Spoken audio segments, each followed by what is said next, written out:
Hello everyone, welcome to my channel. Please subscribe and keep watching more details.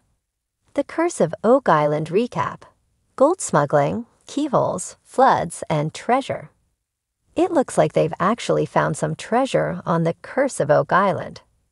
Granted, the gemstone shown at the end of this week's episode wasn't a chest full of jewels, and it wasn't in the money pit, but it's a start.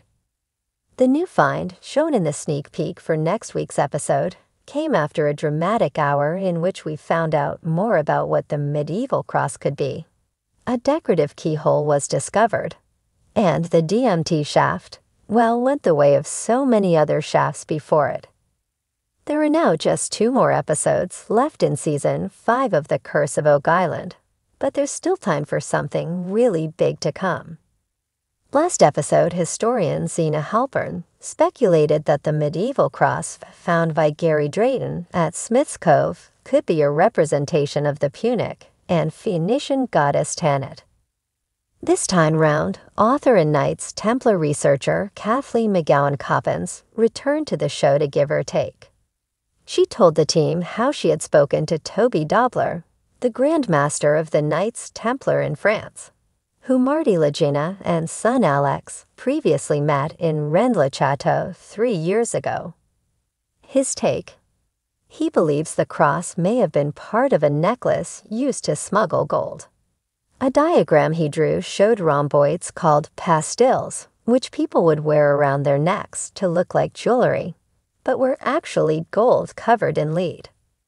Templars reportedly used methods like this to smuggle gold out of Europe while facing persecution, and the cross could have been worn as part of the necklace. Kathleen said of the cross, "Toby was very excited when he saw this because the shape of the hole is the same shape used in the rhomboids that were found. His first thought was that this might have been part of a Templar necklace that was used to move gold. If that was the case, where are the rhomboids?" Jack Begley suggested they could still be in Smith's Cove, an idea that went down well with Dave Blankenship. Could the cross have gold in it as well? That remains to be seen. As well as the gold smuggling theory, Kathleen also told the team about a town next to Dom, France, where Rick, Alex, and Peter Fornetti visited the Templar prison earlier this season. Its name: Sarlat-la-Canada. It is generally believed that Canada got its name from the 16th century French explorer Jacques Cartier, who reportedly began referring to the area using the Iroquois word Canada, meaning village or settlement. But could the name have actually been brought over by members of the Knights Templar 300 years earlier? It's theoretically possible. Kathleen said, "If we're looking at a different timeline, and we're saying that the region was discovered much earlier, say 300 years earlier, then I think we have to start looking at possibly different origin stories for some of the etymology." Marty said the theory was an interesting one, and typical of those that come to light on Oak Island. He said, "It's an interesting fact that this word Canada appears there. It's one of the strange things about Oak Island, that somehow you can make these quasi-coherent, quasi-logical connections to so many things that it just boggles the mind."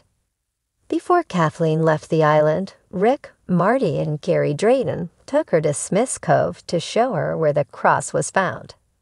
Gary revealed he plans to go over the whole area with his metal detector again.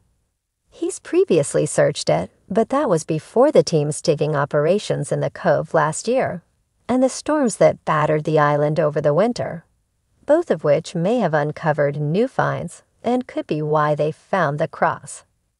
There was also talk about using machinery on the beach in the future, as long as they can obtain the required permits, and find a way to explore the area effectively when having to deal with being at the mercy of the ocean and its tides.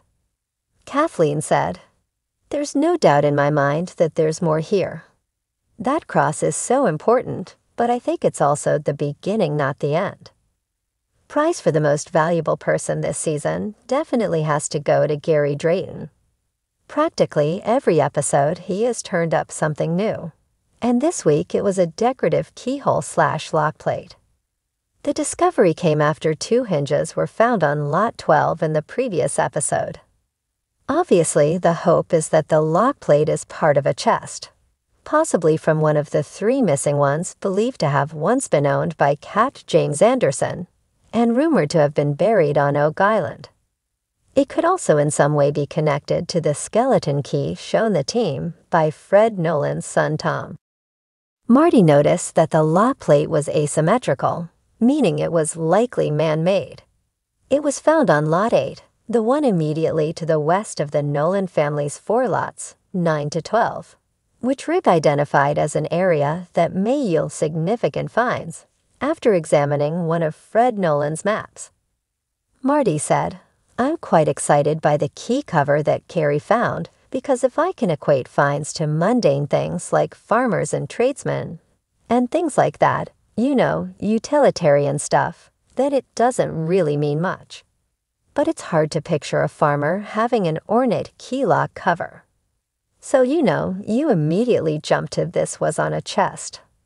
The episode saw the team decide to put a camera down the DMT shaft to try and figure out exactly what the obstruction is that they previously hit and which is stopping them drilling further. To do that, they first had to pump water out from the bottom. They then called in remote camera specialists Tony and Nick Peverill, whose Spectrum 120 high-definition camera gave them a 360-degree view of the bottom of the shaft.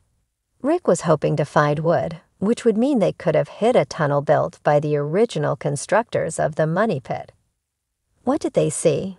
Annoyingly, not much. Rocks and sludge, mainly. From above, it looked like they could see a hard bottom, but it was hard to tell anything from the camera footage. And they didn't really get much of a look, because just as Rick was suggesting getting eyes and boots down there, just as they were looking at the footage from the bottom of the shaft on a screen, Alex Legina suddenly noticed that the bottom of the steel caisson was becoming visible as water started to seep in underneath. And then a deluge. The team rushed to pull the camera up as water flooded into the shaft, filling up to the water table in a matter of seconds. Rick looked close to despair as he realized what had just happened. As fans of the show know, this is by no means the first time this has happened in the money pit area. It happened to the Onslow Company back in 1804, and it's happened plenty times since. Does this mean that the team have hit one of the booby-trapped flood tunnels, which some believe were built to guard the money pit?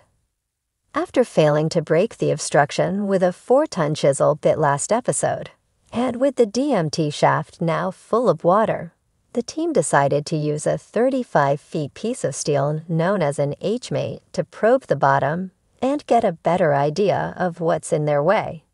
The H-mate is designed to determine the size, surface area, and orientation of things underground, and after using it, Mike Jardine's verdict was, the obstruction is metal, either cast iron or steel.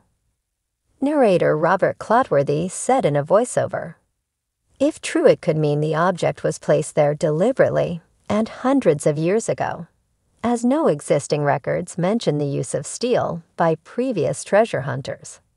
Season 5 began with professional diver Mike Huntley going down the C1 shaft in a bid to find the gold-shiny object previously seen there. Now he's set to return after the team decided to send him down the DMT shaft. Ironically, this only really became possible because the shaft flooded, as it would have been too dangerous otherwise.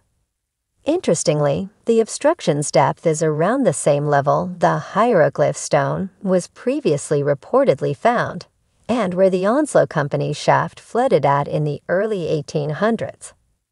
Marty suggested the obstruction could be a metal plate covering the cache that they're looking for. Mike Huntley's mission is to find out exactly what it is. The sneak peek for next week's episode saw Rick speaking to Dan Blankenship about previous work he did out in Smith's Cove. Dan then showed Rick pictures of a structure which he said was put in by the original people who carried out work on the island. Footage then showed the team taking a backhoe to the beach and pulling a big piece of wood out of the ground, which Marty says is definitely part of a man-made structure. Dave Blankenship will be literally beside himself with excitement, as finally, it looks like they found something that resembles treasure. Who discovers it? Gary Drayton, of course. 2 items were shown in the sneak peek, including one with a red stone in it, which Gary describes as a Bobby Dazzler. Rick says, "That is a fantastic gemstone. This is treasure." Rick and Marty then high-five, as Charles Barkhouse says, "Congratulations, guys." Let's hope there's more of that to come.